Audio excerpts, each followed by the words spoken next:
Hello everybody, and welcome to another Fundamental Games game playthrough. Today, we're playing my very own Legends of Novus. And the cool part about this particular version is that this is everything that is actually in the real game box that's going to be going to backers and be available for late pledges until quantities run out. So everything you see here, from the game board to the creature tokens, to the tiles, to the cards, including the awesome quality of them, everything you see, character boards, dual layer, it's all in the game box. So you can check all that out in the game box unboxing video that I put online in one of the updates. But today we're going to play a game. That's going to be a bit awkward because of the video camera angle that I have. You'll see my arm reaching around a lot, and you might see my head pop in, so apologize for that, but just the way I have it set up, this is the best way I can do it. The game itself does have some table presence. It does take up a fair chunk of table, half my dining room table right now, to be honest. But I also have some things splayed out more than I would have, because you wouldn't normally have the box here, and you might have the location guide to the side.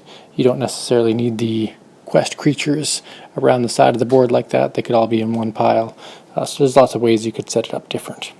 Now I'm playing with Vinn, and Vinn is the basic thief class character, and if I don't get my shots in range for some of these cards, I do apologize, because the camera is above me and I can't actually see the image. But there's a description of Vinn on the back, and of course it does describe that he starts as a basic class thief character. So there you have it. So that is him, and so once I've selected that card, I then would find the basic thief class card from the class cards, and that's what he would start out with +2 combat and some special abilities. And what I did to make the game simple, and could be something you could do as a solo player as well, is I put the 4 advanced class cards that he could become underneath, just so I don't have to dig them out later. But every basic class has the option of becoming up to 4 different dual classes or combined classes. Now the other things we have here are the solo tracker dial. So I'm going to put this down to 1 because I'll be starting my first turn. And you'll see here if I get into the green, still in the safe zone. Yellow, running out of time. Red means I am not a Legend of Novus. So the goal, actually to be a Legend of Novus, is to beat it within 15 turns. And then you can become a hero or a champion or whatnot. But that's all in the rulebook, and we're just going to set it to 1. And every time we finish a turn, I have to remember to adjust that dial up by 1. That's, and again, because of my angle, I may mix some of those up. This here is the dual layer card, or sorry, the turn sequence card. I've got that memorized, but I'll put it there just in case. And I'll start with 3 experience, and then I have my 2 basic combat for my card, and then 1 experience, or 1 combat for my 3 experience that I start the game at. And I put the game to start at 3 experience, just so you always start with that little bit of extra combat, and then if something causes you to lose experience, you don't go in the negatives. You never do go in the negatives in this game, but just gets you past the first few turns that might just feel like a waste of time, so it kind of speeds you up a bit. Got the 2 dice, the travel dice. This is a heat transfer travel die, so everything on here is etched on. It's not a sticker, or sorry, not etched on, it's imprinted on, so it should be pretty durable. Alright, and then of course the location guide, which we'll refer to. Now the goal in a solo game, if you hear noises in the background, I apologize. Got a new dog and she's enjoying life here in the Woodbury residence. Alright, so as I was saying, if you we'll start the game off with a random adventure card, so I'll shuffle these so you know that I didn't try to set this game up for success. It's all going to be a completely random game. So I'll start with 1 adventure card and 1 reward card. And again, before I interrupted myself with the dog, what I was saying was that in order to win the game, I have to defeat 3 of these quest creatures and defeat at least 1. Oops, that's a Krieger Beast. That goes there. I have to defeat at least 1 quest adventure card, and so those are special cards inside the adventure deck. Now it just so happens that I randomly drew a quest adventure card, so that's one of the conditions for winning the game, so I definitely want to hang on to that card. It's a quest for nature, where I have to defeat stronger than usual animal creature. I also found a potion of speed, so this becomes my opening hand. I don't have to play the potion down, but I can. And so then we begin our turn from there. So on our turn, we have the option to stay where we are and explore the location that we're at, or we can travel to up to 2 waypoints or dots on the map, and that can take us anywhere we like in the board over time. It's completely up to your choosing, and so I would look through the location guide and familiarize myself with the world, or you can play it totally random the first few games and just learn the world through traveling. Some people enjoy experimenting that way. I know the game like the back of my hand, all that stuff there, so I know where I can go and where I can't at any given point. But for you guys, it would be good to explore and see what you can do. Alright, so what I'm going to do is I'm going to explore in Vase City. I want to build up my character a bit because I really don't have much for equipment other than this potion of speed. And you know what, I will actually equip that before I explore during my preparation phase. So when I explore in Vase City, I could refer to the rulebook or the location guide just so you guys can see what's going on. And in Vase City, you'll see here, if I sell an item in Vase City, I gain extra 5 GP for every item sold. And if I'm a thief class, I would gain 10 GP. So if I chose to sell something here, I would gain 10 more GP than it's worth. And every reward card you'll see has a coin value on the bottom right. So this is normally worth 5, which means I could sell it for 15. But I'd rather not do that.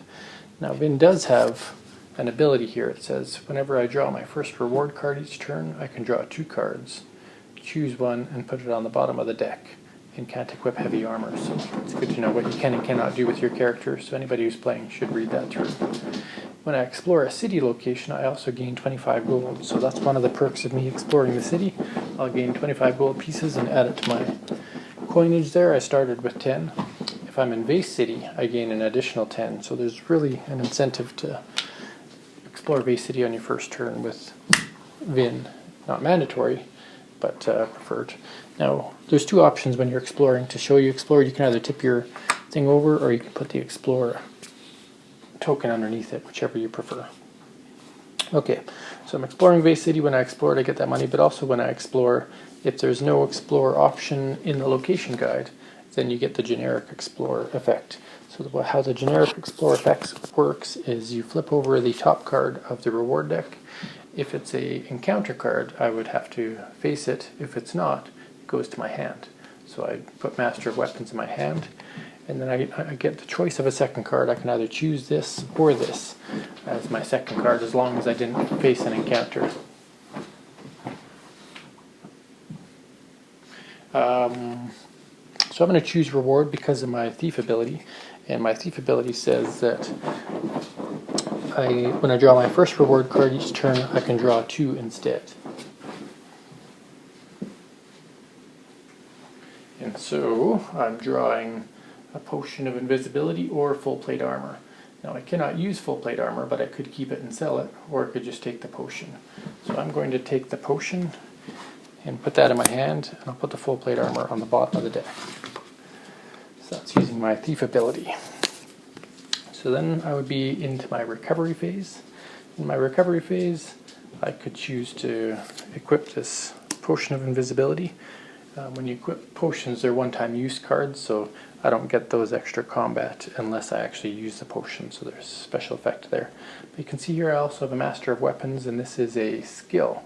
So skills get played down here, and so I can choose to play the skill, and as long as I have the skill itself, I'll gain 2 combat, which is a nice perk. And if I happen to have multiple weapons, I will gain more. So I'm going to equip that skill, and I'm going to move my combat up by 2. I got those in the wrong spots.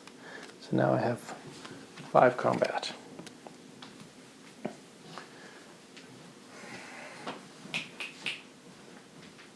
Come here. Come here. Come on.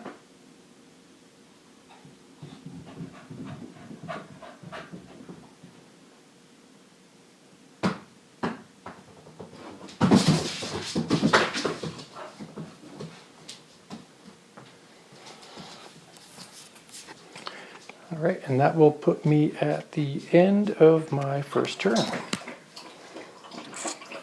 at the end of my first turn, that's when I'd set it to the 1, because I was technically at my 0's turn, so I went to my first turn.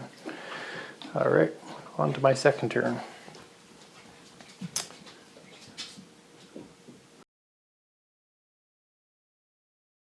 I'm going to do a little traveling action, and we're going to go and make our way to, we'll try Asa first, because the way Asa works is the first time you visit this location, or maybe not Asa, Sondera's Cloud City can be a nice one to go to, because you'll gain 2 experience and an adventure card when you go there. You can only do it once per game per player. So let's do that. We're going to make our way there. And every turn you get to move 2 movements. So we would go 1, 2, and when you move, that's when you get to use the travel die. So we will roll the travel die. I rolled an encounter. So when you roll an encounter, you flip over the top card of the encounter deck, and that is the card in which you must choose if you want to battle or not. Now for this card, I can also choose to escape it as part of the rules of combat. Pardon my reach. You will find in the back of the rule book the quick reference guide, step-by-step combat. There is combat examples within the rule book itself, but if you're just whipping out the game and can't remember quite how the turn steps work, here it is right here. So step-by-step combat. You verify that your combat modifier, just in a general rule, anytime you're about to go into combat, you just make sure that your combat score is correct. Because sometimes you might have forgotten that you gained experience, or you might forget that you lost an item or something. So it's good to just make sure that that number is, in fact, accurate. So my combat modifier is a 5. If the creature has a special ability, this is resolved now. Special ability is indicated in bold lettering, and sometimes has the action die icon next to it, like this one. So this griffin has a diving strike. So it says here I have to resolve the diving strike. What I have to do is roll a d10, because that's the only type of dice we play with other than the travel die. And if I roll a 5 or less, the diving griffin will roll 2 dice for combat. So basically it's going to give them an option to have a better chance of hitting me. So I get to add any escape bonuses to my roll. So if I had any escape bonus, I could add that. Right now I don't have an escape bonus unless I were to activate my potion of speed or my potion of invisibility. So I'm just going to roll the die, because you can always activate after. And I rolled a 2. So if I rolled a 5 or less, which I did, the diving griffin gets to roll 2 dice for combat and use the higher result. So that's going to be really hard for me to beat this griffin, because already the griffin had 7 combat to my 5. And now they're going to have a better chance at rolling a high result. So I have to decide, do I want to face that griffin or not? I could try to run away, or I could choose to fight it and activate a potion after. So I'm going to choose to fight it. And when you battle, again looking at the rules here, you decide if you want to escape. I chose not to. If I wanted to escape, I'd have to roll an action die and roll a 6 or higher. And then if I failed, I would still have to fight it. If I'm going to fight, I roll an action die for myself and 1 for my enemy. So throughout this game, we're going to say that I am always yellow and the enemy is always white. So we would roll these 2 action dice, and yellow is me with a 3, and the griffin is a 4, but they get to roll 2 dice in a 4, so either way they got the 4, but they would have got to pick the higher die because of their ability. And then we add our combat modifiers. So I have 3 plus 5 is 8, 4 plus 7 is 11. So right now at this point I am losing the battle. But the way this game is designed is you always use your special perks and abilities and cards after the dice are rolled, so that you are making sure that you use it when they matter. So I can say, I'm about to lose this battle, I need to do something smart, I need to do something quick. I could use my potion of speed, and that would give me +2 combat for the turn. Or I could use my potion of invisibility and gain +3 combat for the turn. Or I could escape at any time without rolling a die. So if I couldn't possibly win, but I didn't want to lose the experience, I could escape with the potion of invisibility. But because I have 8 and they have 11, I can use the potion of invisibility, gain that 3 combat, and I'm up to 11. So I will use that, and the hero, always wins ties. So now I effectively have defeated the diving griffin. So Vinn whipped out a potion of invisibility just as about the griffin was diving down to strike him, chugged it down, dodged out of the way, jumped on its back, and put his little dagger into the side of its very big griffiny head. Sorry, Griffin, you shouldn't have attacked Vinn. So what happens from there? Well, the victory condition says I get always the book value, so 2 experience, kind of represents building your lore or your history in the books of Novus, becoming a legend. So I'll gain that 2 experience right away. 1, 2, so that puts me up to 5. And then I get whatever the victory condition is. So in this case, plus 2 treasure chest, which is the reward cards. And then this card goes to the encounter discard pile. Now, I get 2 rewards, but the first reward card I get in a turn, because I'm a thief, I get to pick 2 and choose 1. So never forget that ability, because it's one of his best ones. So I can choose, do I want gloves of protection or a battle axe? Now, a battle axe is 2-handed. I could be a thief with a 2-handed battle axe, or I could choose these gloves of protection. Now, the gloves of protection are pretty handy, because I can equip another item still, and I can use them to negate the special ability of a creature, which could be very beneficial. So even though the battle axe has higher combat value, it uses both my hands and doesn't have any special perks. So I'm going to take these gloves into my hands, and this goes on the bottom of the deck. Then I still get my second reward card, but the thief ability only works on the first card drawn each turn. So I drew some chainmail armor. So that's a nice haul. That diving griffin was worth taking down, because I could really use that equipment. So now we go into my recovery phase. So I travel, defeated a creature, reap the benefits, and still go to my recovery phase. In my recovery phase, I can equip these gloves of protection, which are going to boost my combat by 2. 1, 2. And I can throw on this chainmail armor. There's no class restriction. And one thing to remember, and this is part of why the combat step says to verify your combat modifier, because I gain +1 against monstrosities. So creature type bonus from some classes of equipment applies there. Alright, so we'll equip that chainmail there, and I get 2 more combat. So this thief, Vinn, is really climbing the ranks. He knows how to battle. Now I'll keep my quest for nature in my hand. And that would end the second turn of the game. So I'll change my solo dial to 2. Okay. On to turn 3. I'm going to keep on traveling. I don't think I need to explore at this point. I feel like I'm gaining power as I travel. I don't need to kind of sit and milk where I am. So we're going to move 1, 2 to the dark woods of Veyland, and I might even end up staying there next turn. We'll see. But first I have to roll the travel die because I'm traveling, and I found a reward. Now, because it's a reward and I'm still a thief, I get to cherry pick from the top 2 instead of the top 1. So I could take a helmet or a shield, both of which I can equip. They're basically the same value, with the thing being that there's less head cards in the game than hand cards, and there's 2-handed weapons, which may want me to not take the small shield. So I'll take the light helmet and equip that. I can't equip it yet. I'll take the light helmet and I'll put that on the bottom of the deck. And I'm now at the dark woods of Veyland, and I go into my recovery phase. In my recovery phase, I can equip items, so I can equip this head item. And while I'm in the dark woods of Veyland, I could use this quest for nature. This quest may only be played in the dark woods of Veyland. Spend my next turn exploring, and that animal creature gets +3 combat. If I lose that combat, I discard this card. So I feel like I'm in a pretty good position.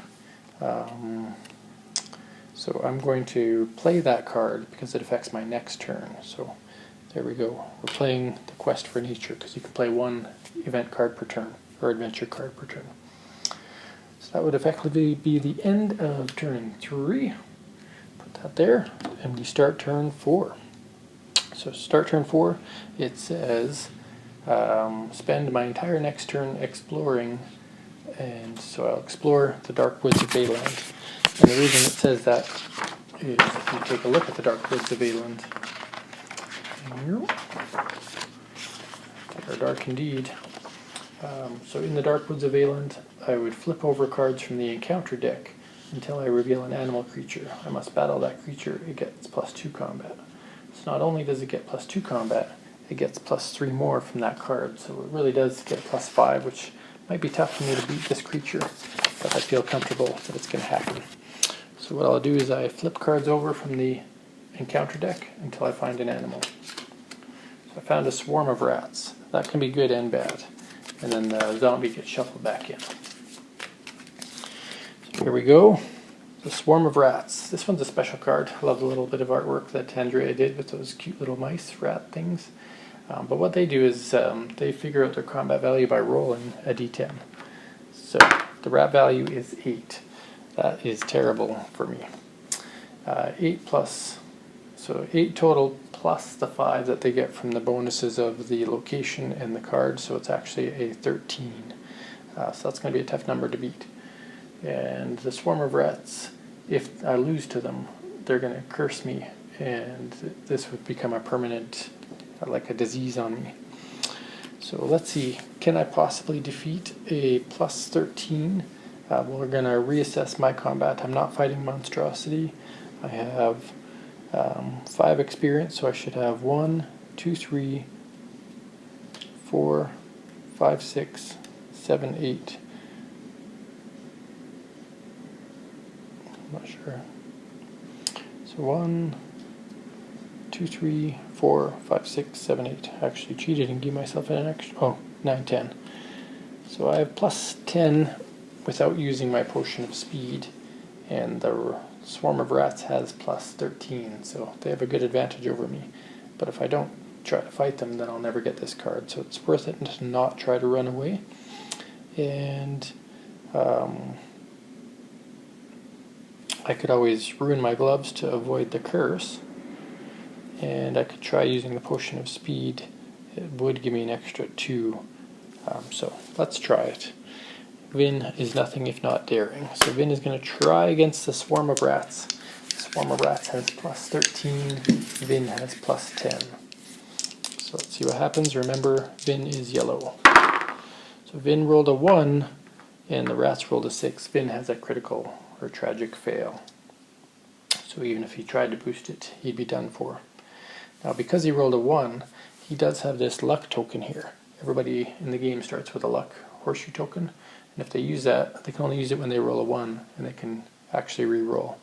So as much as I hate to use it this early in the game, every battle matters. We're going to use that up and re-roll my roll. So now I rolled a 5.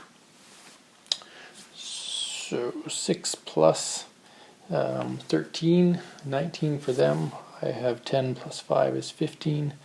So I would still need a fair amount extra to defeat this guy. So unfortunately I couldn't roll an 8 or a 9 or a 10, which I was hoping for. So the swarm of rats have defeated me. So swarm of rats, when they defeat you, you get cursed, hence the skull symbol. And it gets attached to a skill slot as a curse. You suffer a -1 combat. I'm not going to lose my gloves over that, because my gloves still give me net more than that, but I will lose my combat for that.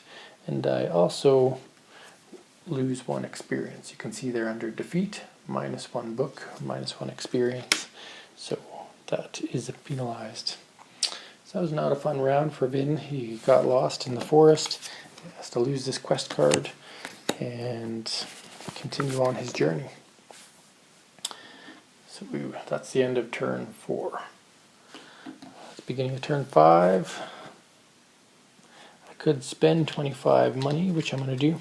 So you can spend money at the beginning of any turn to either buy a reward card or an adventure card. So I'm going to invest and try to buy a reward card. And I choose reward because I am a thief and I have that special perk. So there we go. I can get a ruby, which is worth 50, or a 10 gold piece coin. So I'm going to take the ruby. That'll go to my hand, and this will go to the bottom of the deck. I don't have to redeem it right away, but I could.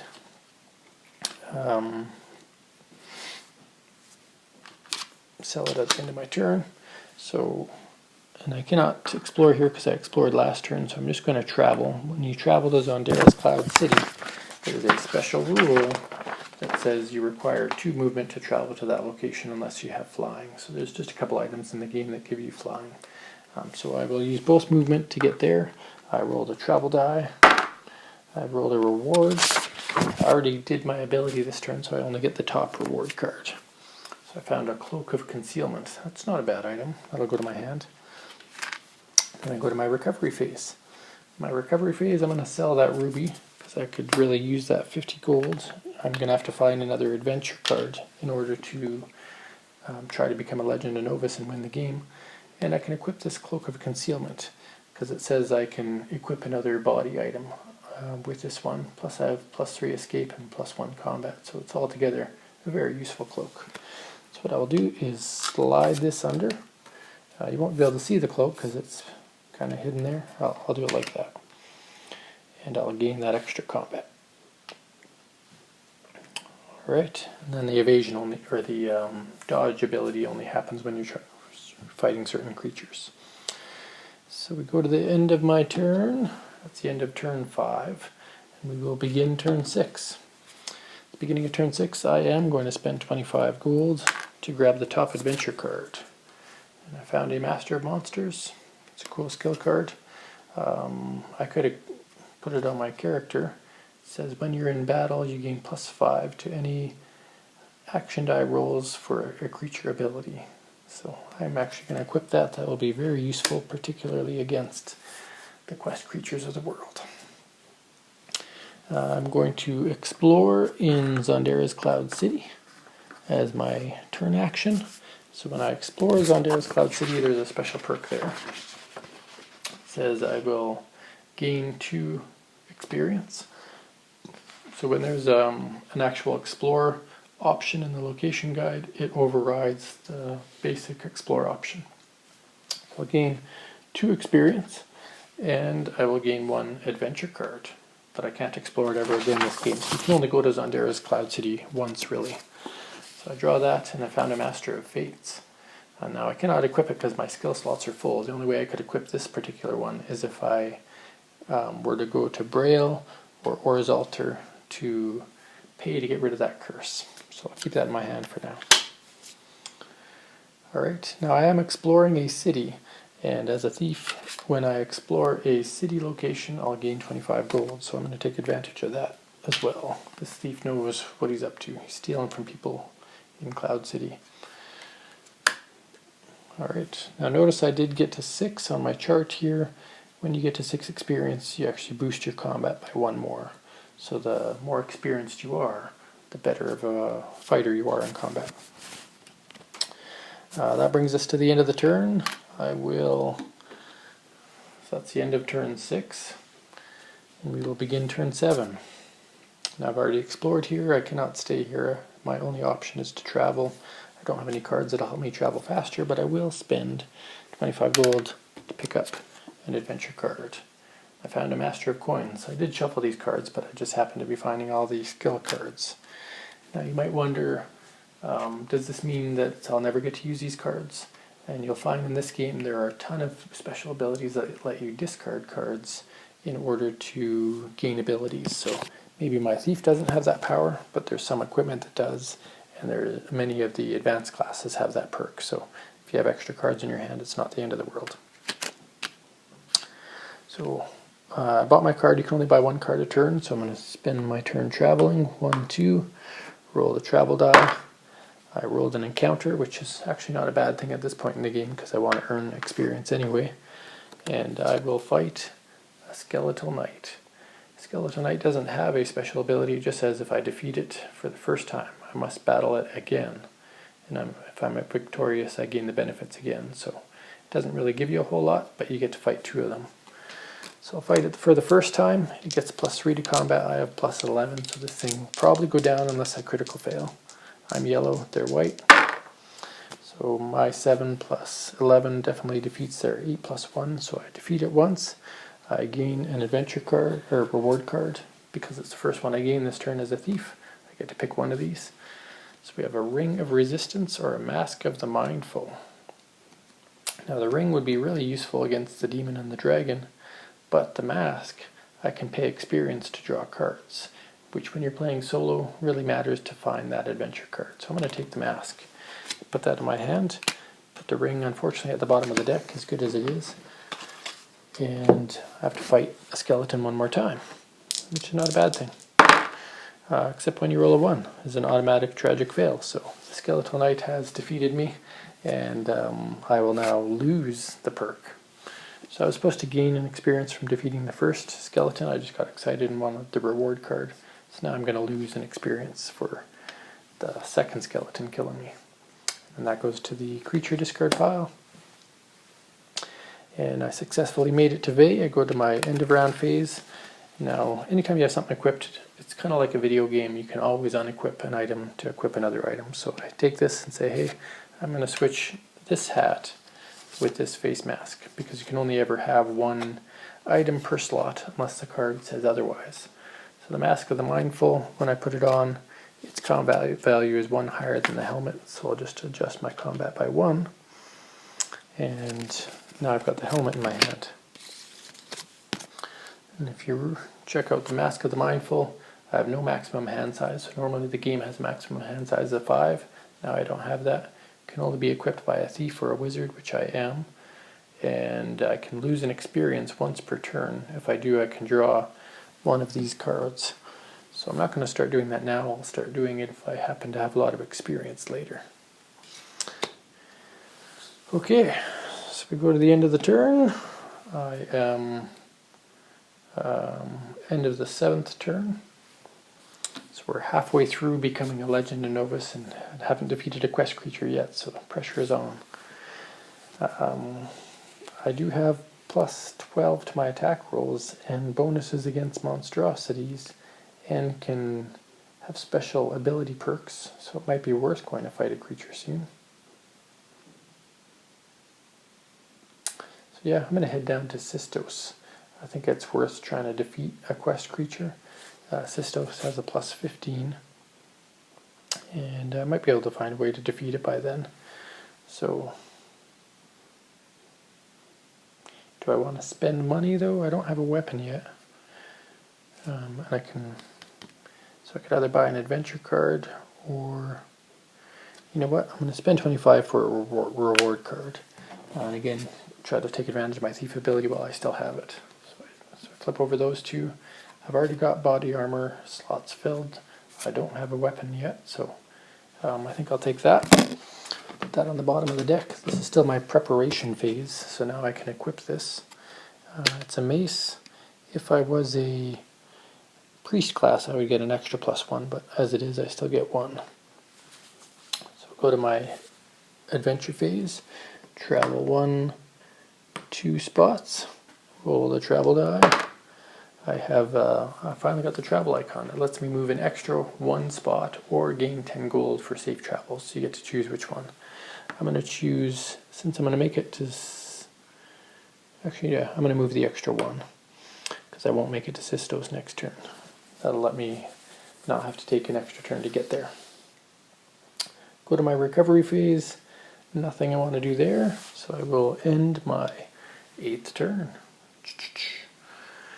Start of turn 9. I only have 20 money left, so I cannot spend any more gold to earn cards. Also remember that you can spend gold in exchange for experience points. Now, the way it works,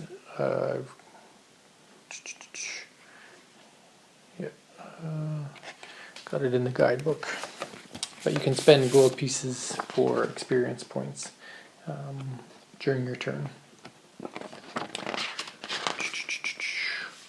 So it's right here, trade in GP for experience points as per the conversion chart, and we'll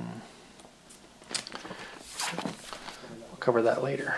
May have to have an addendum for that. But it's 50 gold for 1 experience, 100 gold for 3 experience, and 150 gold for 5 experience. But there's some rules for that. Okay, so I can't buy any cards, can't buy any experience, so I'm going to travel to Sistos' lair. I don't get to fight him this turn because I'm just traveling this turn, so I roll a travel die. I have an encounter, so I found something nasty along the way. And that something nasty is another zombie horde. So the zombie horde doesn't have a triggered special ability, they just have a defeat special ability. And they're really easy to run away from because they're a slow zombie horde. So if I were to try to run away because I was really low level, I would get a +3 to my escape. But I don't think I'm going to try to run away. I'm going to try to fight these guys. So we'll just go right into combat. I have an 8 plus 13, which is 21. They have a 5 plus 6, which is 11. So they have lost and are defeated. So I will immediately gain 1 experience, putting me back up to 7. And 5 GP. So that's like a copper. And 1 reward card. And because I'm a thief, I get a 2nd reward card. Whoops, sorry if I'm shaking the camera there. So there's 2 light helmets in the deck. I don't really need it. I'll take those leather bracers and put the light helmet on the bottom of the deck. And during my recovery phase, I think I will equip those leather braces. Even though I already have gloves of protection, it says I can have an extra hand item equipped. So I can have bracers and a glove. So I'm going to slide those underneath my mace. And gain 1 more point. So up to +14 for attacks, that's pretty decent. And I'm at the end of this turn, so we'll move the solo track up by 1. And I'm on my 10th turn, ready to fight Sistos. So you get to see the first quest battle. So when you go to a location with a quest creature, in the book here, so we're at the Forest of Delusion. So Forest of Delusion will specifically tell you if you go there you have to battle Sistos the Scorpion Spider. So if you go there on your next turn you choose to stay there and explore, your explorer is replaced by a battle. If that quest creature is destroyed, then you would do the explore effect. So I have to battle Sistos, the Scorpion Spider. So here's Sistos here on the back of these big cardboard tiles. Feel nice and thick. The description of the creature and how he kind of came to be, or she came to be.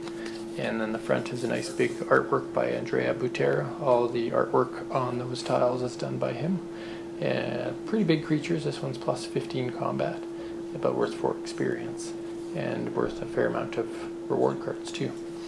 The first thing they get to do is a viscous strike, so they're going to either spit it at me or whip it out of its scorpion-like tail. Who knows what it's doing to me. And what they're going to do is have me roll a die, add my experience, and if the result is less than 25, I must immediately destroy an equipped reward card. And anytime that I fight Sistos, I have to roll 2 dice for my combat roll and take the lower one. So that's a penalty that I do not like, but it's worth trying to defeat this creature. So first off, I can sacrifice my gloves if I want to negate the special effect of any creature. So if I wanted to, I could actually use this to negate the double rolling, and I think that's what I'm going to do this turn. But first, let's do the viscous strike. So I have to roll a d10, add my experience to the roll. 10 plus 7 is 17, so that is a less than 25, which is a fail. But remember, I did have an ability that gave me Master of Monsters. When in a battle, I gain +5 to any rolls for a creature ability. So I think that's still a miss. I'm at 23, so yeah, I didn't bypass that creature's ability, so I must destroy 1 equipped item, a reward card. So let's destroy the leather bracers. They're only worth 1. And those go in the discard pile. Then I still have to defeat Sistos. So now we go into combat. I'm sacrificing my gloves of protection so that I don't have to roll 2 dice and take a lower one, bringing my combat down to +11. So that might have been a bad choice. I'm not sure. I am probably going to drink my potion of speed this turn, and like it says on the back of the rulebook, I should probably verify my combat just to make sure I haven't missed anything. So let's start from scratch, starting with a base of 0, looking at my experience of 7. I should have 2 3, 4, 5, 6. Minus 1 is 5. 6, 7, 8, 9, 10, 11. So I'm at the right spot now. But keep in mind that I believe I have +1 against... I thought I had +1 against monstrosities. Oh yes, I have +1 against monstrosity creatures, and Sistos just happens to be... Oh no, Sistos is an animal. I should have known.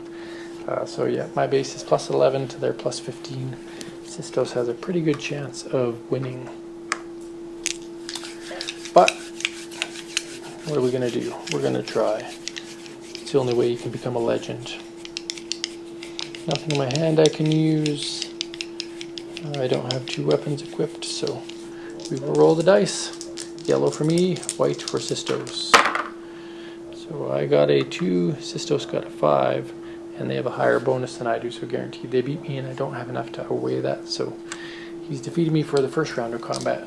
When it comes to quest creatures, they get it's best of 3 battles, so I still have a chance. Round 2. They rolled a 1 and I rolled a 10. Now they don't get tragic fails, but that 1 is helpful because they have a total of 16 to my 21. So that's a victory for me. We're 1 and 1. We go to the final round of combat. Survey says Sistos has 17. I have 9 plus 11 is 20, so I didn't even need to use my potion. I've defeated Sistos, the scorpion spider. It was worth the risk. It paid off. It doesn't always happen that way. So what happens when you defeat a quest creature? Well, you acquire the quest token just to validate that you did defeat a quest creature this turn, so you can just throw it on your character sheet. Character board. I gain 4 experience, so 1, 2, 3, 4, hallelujah. And I gain 3 reward cards. But the first reward card I get to take 2 and pick the one I want. So I could take a holy symbol, which only a priest can use, or as blessed water, which anybody can use. This is temporary, this is permanent. So I kind of have to think of what kind of character do I want to become. I think I'm going to become a necromancer. Necromancer is a thief-priest dual class character, and I know that because I know the game. So as a necromancer, I could equip the holy symbol and that could give me permanent benefits. So I'm going to grab that holy water, put that underneath, and then I still get 2 more reward cards from the top of the deck.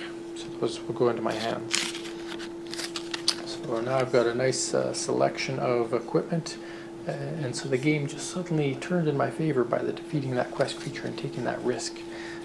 But I'm running out of turns. So I go to my recovery phase. I don't have a maximum hand size, so I'm not really worried about my hand size, but I still want to go through the different steps. Now, if you are over 10 experience points, I can change to an advanced class. And so when I was talking about becoming a necromancer, and at the beginning of the game, if you were still listening, there's 4 advanced classes that he could become. Anything that has the thief symbol, so he could become an assassin, a necromancer, a ranger, or a time thief. So I opted for the nefarious necromancer class. So what happens is I'm going to lose that +2 combat and gain +1. So effectively I go down by 1. So that might sound bad at first, but that's okay. Because if I'm cursed, my curses have the opposite effect of the card. So instead of being -1, my -1 actually converts to a +1. So I'm actually going to move up +2 because a -1 turning to a +1 is a 2 difference. So those rats are suddenly very helpful to being a necromancer. But not only that, once per turn I can exchange a card from my hand with any card of the same type from the discard pile. If I happen to discard it in the future, it gets removed from the game. So that's good for recycling one-time use items. And I have a new ability called Animate Dead. So I can discard 3 cards to animate a creature from the encounter discard pile and make it an undead ally. So that is a really powerful ability, in my opinion, especially when you have as many cards as I do. Alright, still in the recovery phase. The other thing I had is that because I got up to 11, I'll have one more combat. So there we have it there. I'm going to activate my Nefarious Necromancer ability. I can do it at the beginning of my next turn anyway, so we'll just say the turn ends. Because of my mask, I get to keep all the cards in my hand. I am going to expend 1 experience to draw an adventure card because I need to find a quest. Nope. Alright. So that was all the end of turn 9. That was a long turn, but got a lot accomplished there. At the beginning of this turn, I'm just going to discard all 3 of these. I don't see a need to exchange them or upgrade them. I'm happy with what I have there, so discard all 3 of those. And I'm going to animate dead something from the creature discard piles. My options are a zombie horde, a griffin, or a skeletal knight. So Vinn, the Nefarious Necromancer, decides that he's going to reanimate the first creature that he defeated this game, the diving griffin, because it's worth a whopping 7 combat. So that would go in a slot here, and I will gain 7 combat, bringing me up to 20. So that's a huge bonus. That doesn't always happen, but got very fortunate in defeating that early in the game. Alright, I can also equip this holy symbol, which is 0, but it is going to give me +2 against demons and undead, and I could discard it to destroy any curse. Or I can discard it from play and gain +5 combat for any 1 roll. So it's useful in many different ways, so we'll equip that. Flail can only be worn by a wizard or cannot be equipped by a wizard or a thief, so I cannot use the flail. But I do have a set of assassin's blades, so I can gain +2 combat against humanoids and monsters. That is better than the mace that I have, and I am a thief class. So we are going to unequip the mace and equip this 2-handed assassin's blade. Now earlier in the game I became a master of weapons, and as long as I have a 2-handed weapon equipped, I gain an additional combat. So I gain a combat for that, and I already gain a combat for that. So Vinn has really become a master thief. He has Assassin's Blade, he's got a undead griffin at his side. This guy is a legend. And he could even animate dead another creature.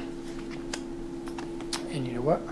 We're going to do it. We're going to discard all 3 of these, and they're all reward cards. We're going to animate dead this zombie horde. Get 5 more combat. Scary stuff. And this is all before I've even moved. So now I'm going to want to go to hunt some quest creatures before this game doesn't let me do much more. Now I don't get to travel any faster. And that's one of the perks of the druid and some of the other classes. I could have gotten around the board a lot faster. But take what you can get. Actually, I can spend 25 money, my last 25 money, to buy an adventure card. Still in my preparation phase. I found a lucky moment. It's kind of like a luck token. So I'll keep that in my hand. And I will travel to...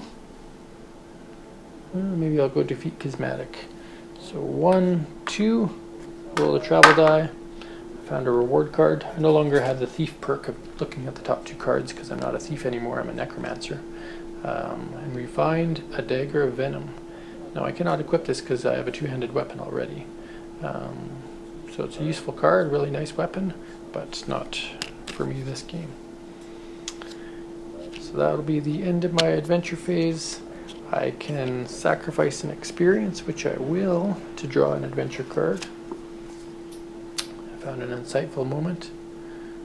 Not bad. You can gain double the experience of the next encounter creature you battle. I'm not fighting an encounter anytime soon, so I'll keep that in my hand. And I will end. That was all turn 10, or turn 11 is over. At the beginning of turn 12, I've got no money to spend. I don't have any item slots, So I'm going to explore Kismatic's Keep. Now, Kismatic's Keep, you have two options. It's the only quest creature location where you don't have to fight the quest creature, but I am definitely going to because my time is running out. So, battle Kismatic, or you can explore, and he doesn't have to be dead. So I'm actually going to battle Kismatic because I want to take him down. So pull up Kismatic. Kismatic has an anti-magic blast. I would have to roll a d10, add my experience, and if the result is less than 25, I lose the magical bonus, or the combat bonus of all magical rewards I have equipped. Thankfully, my undead allies are not considered magical, so I'll roll my d10. I've only got 9 experience, so I definitely failed that. I knew that was going to happen. I mean, even with the +5 that I get from the Master Monsters, it's not enough to stop that. So we're going to have to recalculate all my combat before we do any dice rolling. One thing I stupidly forgot is that undead allies don't add their combat in this battle. I forgot all about Kismatic being a Lich Lord, and undead, he can just turn against him. So that was a big miss on my part. Even the master of the game can make mistakes. So I'm going to go against +17 with almost no bonuses. So let's calculate what my bonus is supposed to be. And I may just say I'm not fighting him and I'm going to go with the explore option instead.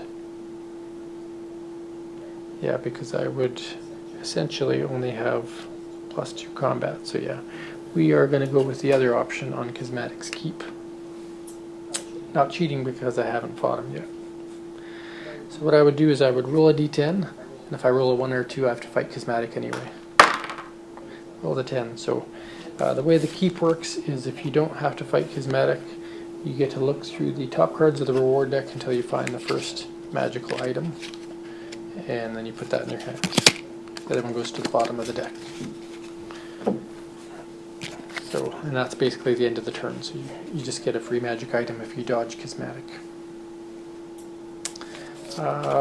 But that was a waste of a whole turn because I went all the way there and accomplished nothing. I forgot how powerful Kismatic is against the undead necromancer, or the nefarious necromancer, so let that be a lesson if you're ever playing. Don't touch Kismatic. So my next turn I will travel 1, 2, roll the travel die. I rolled an adventure icon, so I draw the top adventure card, put it in my hand. Stolen Stories is a card that's only played in one-player games, so I'm just going to take that out and draw the next card.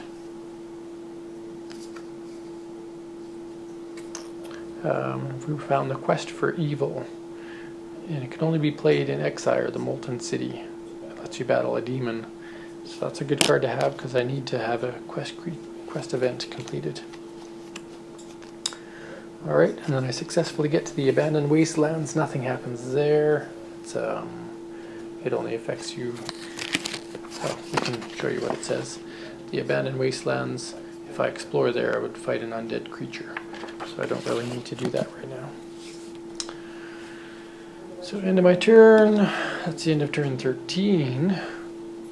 I will go on to my next turn, and got no speedy way to travel, so I just have to walk my way over to Exire. We'll take this route. 1, 2, roll the travel die. Found a reward on the journey. Found a crossbow. Put that in my hand. Again, I have no maximum hand size. I'm not going to do any other effects. So that's the end of turn 14. Go on to turn 15, travel some more. 1, 2, roll that travel die. I get a bonus travel. I'll take that. Travel to Exire. And that way I can actually play my Quest for Evil. And you can play a quest card during your recovery phase, so I'll do that. I must battle a 9 combat undead or demon creature. That's going to be pretty easy for me. So there, I rolled a 10 plus 27. They have 9 plus 9 is 18. So absolutely demolished, and with all of the powerful undead army that I have at my disposal. And I gain 3 experience for that quest. 1, 2, 3. Now one thing I forgot earlier, oh no, I lost that other one, yeah. So that quest card I want to make sure I set within next to my board so I know that I defeated that. I think that's all I want to do here. I am in a city, so I'm actually going to sell. When you're in a city location, you have the option to sell any equipment you have in your hand. So I can sell rewards for GP in any city. And so I'll sell my crossbow for 5. And I will sell this Crown of Fate and this Dagger Venom for 30 total. Cha-ching. That's good. That'll be the end of that turn. So that's the end of turn 15, which means I'm not a Legend of Novus, despite how legendary I might look. We will travel south to battle Juragon, who's probably going to swallow me whole, but maybe he won't. So 1, 2, actually you know what, let's go fight here first. We're going to go take out Asmakai. Combat. I must fight the top creature card. It is a ghoul, which is an undead, and they have a paralyze option. I have to roll the d10. I rolled a 4. If I roll less than 6 and I don't get any modifiers, I suffer -3. But Master of Monsters says I still get a +5, so I actually rolled a 9, which defeats that paralyze. Then we'll go into combat. By now I'm so powerful that creatures like this are just a nuisance, and that's the intention of the game. So I have a 5, they have a 3, and I have a much higher modifier, so the ghoul is destroyed. I will gain an adventure card, and I will gain a reward card, and I will gain 3 experience. So being up to 15, I actually have 1 more combat now. Ghoul is destroyed. And I'm safely at the demonic temple. I can't equip the gauntlet because it doesn't give me an extra hand slot. It's actually treated like a real weapon. Advanced studies. I could change my class. I don't want to. Or do I? I could change my class. But no, I'll stay what I am. You know what? Yeah. We'll keep the class. So that's the end of the turn. End of turn 16. Now we're going to battle Asmakai. Now worried about this one because his ability is going to make me try to run away. But I don't. Got to do what I got to do. So we go to Asmakai. He's going to mind crush me. I rolled a 3, I add 15, so I have 18. If I roll less than 23, 18 plus 5 is 23. So I actually did roll 23, which is not less than 23, so I don't have to run away like a baby scared of Asmakai. Vinn was well prepared. So now I just battle him as a normal creature. He's a plus 23 though, so he's pretty powerful in best of 3 combat. Let's see if we can do this. He's plus 23, I am plus 28. He's a demon, so I also get plus 2 against demons, so I'm plus 30. So my 30 to his 23, I actually get a 7 bonus against him. Pretty good chance I'll defeat him. First roll, I have higher than him, so I already win that one. Second roll, tied, and I have a higher bonus, so I've defeated Asmakai. The mind-crushing demon. Throw him to the side, acquire his token, and gain 6 experience. So that's nice. 1, 2, 3, 4, 5, 6, and 4 rewards and 25 gold. So when you defeat these quest creatures, they really perk you up. There we go. Ooh. Lots of good things. And then we go to my recovery phase. Do I want to do anything with any of this stuff? I'm not a fighter, I'm not a druid, I'm not a wizard. So lots of stuff I could sell if I go back to a city. I don't have to discard anything because I have my Mask of the Faithful. I will sacrifice that to draw an adventure card. Found some ancient coins. Alright. And I've got nothing to travel faster. That's too bad.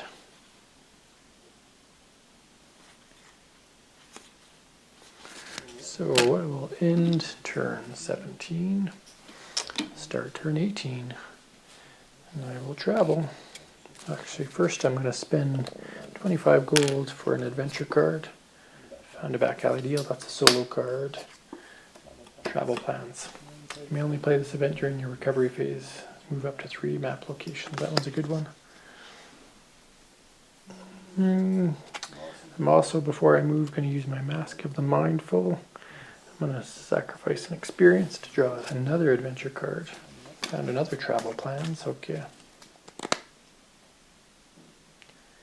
And I will travel to Exire. I'm only going to move 1. Yeah, I'll move 1. Got a free travel. Should have moved 2. 1, 2, 3. Yeah, I moved 3 instead. Why not? Instead of going to Exire, we'll travel the extra spot. So I don't need to use my travel plans, but that would effectively end my turn, putting me to turn 18. So now on this turn I can explore the jungles of Wakan to battle Juragon. He's actually the weakest quest creature, but if you fight him too early, he'll just swallow you whole. So what happens is when you fight Juragon, you roll the action die and add your XP, which for me is now 19. So I rolled 28. As long as you roll higher than 15, you don't get swallowed. And with that, I would have had 33. So no problem there. That's all he does. Otherwise, you just fight him as a plus 12. So I'm just going to do that. He's plus 12. 7 plus 12 is 19 to my 6 plus 28. So definitely demolished him on the first round. Second round, demolished him again. Juragon is defeated. That's the third quest creature of the game, plus my quest event. So I've successfully defeated the game's goal as solo, but I didn't do it in 15 turns. So in 15 turns I am a Legend of Novus. Within 20 turns, which I would have even if I stayed in Exire, means I'm a hero of Novus. So I am a hero, the second best victory condition you can get. And that is a full solo game of Legends of Novus. And it took a little bit longer than it normally would because I've been talking to the audience the whole time. But you can see how epic you can become, the quest creatures you can take down, how many turns you can do it in, and some of the cool abilities like gaining all these undead allies was a nice benefit for this particular character, and turning the curse into a boon. So hopefully you like what you saw. Hopefully you like the quality of the cards. I know I showed those on the unboxing video. Everything really came together well. The only thing that didn't seem to be in place is the gold coin translation chart. So that will have to be a real correction on my part.